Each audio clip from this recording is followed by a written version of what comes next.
Здравейте, аз съм Богдан Томов. Познавате ме. Певец, телевизионен водещ, правещ толкова много детски концерти.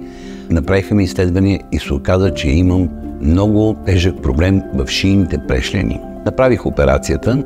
На 27 април 2023 година господин Томов идва за първи път в РЕГО.